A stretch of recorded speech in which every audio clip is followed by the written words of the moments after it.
On peut considérer l'incendie comme une métaphore de la catastrophe, c'est-à-dire que nous vivons tous des vies agitées, compliquées, et nous sommes tous peu ou prou confrontés à un drame ou une catastrophe un jour dans notre vie. Et le feu, bien sûr, le feu détruit tout, le feu purifie tout, et le feu oblige à renaître, à se reconstruire.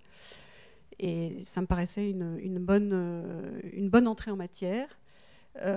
D'autant qu'on apprend, sans tout révéler, qu'elle a vécu bien autre chose qu'un incendie en réalité. Nathaniel Hawthorne est un écrivain américain du milieu du 19e siècle. Il est né en 1804, mort en 1864, et c'est un auteur majeur. C'est un des grands romantiques américains. Nous avons nos romantiques, et les États-Unis ont le leur. Ils en ont quelques autres, mais et Hawthorne est essentiellement connu pour sa grande œuvre qui est La Lettre écarlate, ce roman qu'on peut qualifier de gothique, qui se passe dans le Boston des années 1640-1650.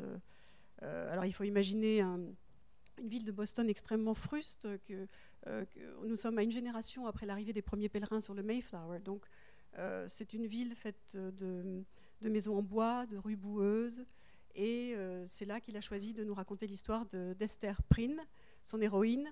On ne va pas tout raconter, bien sûr, mais Esther Prynne est fustigée en place publique pour adultère, et elle est obligée de porter sur son sein une lettre A brodée, une lettre rouge flamboyante, qui la marque A pour adultère et qui la marque d'un signe d'infamie.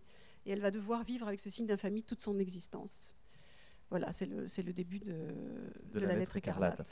Pauline va donc découvrir les différents lieux où vécut Hawthorne. Je me permets de le dire à la française, vous êtes franco-américaine, donc forcément l'accent est nettement meilleur que le mien.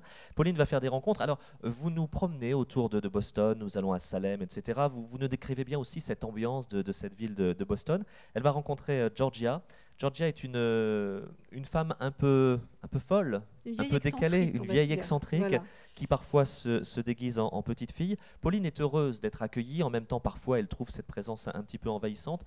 Le personnage de Georgia aura beaucoup d'incidence sur le parcours de Pauline. Pourquoi avoir fait rencontrer ces deux femmes ?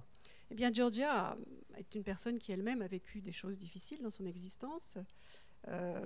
Et puis aussi, c'est un ancien professeur de littérature à la retraite, et elle connaît très très bien le monde de Hawthorne et des transcendantalistes, et elle connaît très bien Boston, et elle devine chez cette Française perdue une sorte de mal-être, peut-être. Une sorte de mal-être qu'elle va essayer de combler, et alors pour elle, elle va décliner Boston comme un abécédaire finalement, de A à Z, en passant par tous les lieux historiques. Elle va faire revivre pour elle tous les lieux du transcendantalisme. Elle va l'emmener d'autorité dans sa vieille voiture de sport, parce qu'en fait, ce qu'il faut dire aussi, c'est que Georgia conduit une vieille Chevrolet Camaro de 1978 qui a appartenu à son mari, qui est bleu avec des bandes blanches. C'est un peu extraordinaire, sans aucun confort. Et elle emmène d'autorité cette jeune Française perdue avec elle sur les routes du Massachusetts, sur les traces de Hawthorne et des transcendantalistes, là où ils ont vécu, là où ils ont travaillé, là où ils se sont réunis. Quand on est confronté à un drame, on se doit de se réinventer. Et dans le cas de Pauline, c'est la littérature qui la sauve. C'est le livre qui la sauve, c'est La Lettre écarlate. C'est La Lettre écarlate, et La Lettre écarlate est un vecteur pour rencontrer d'autres personnes. Elle va rencontrer un homme également.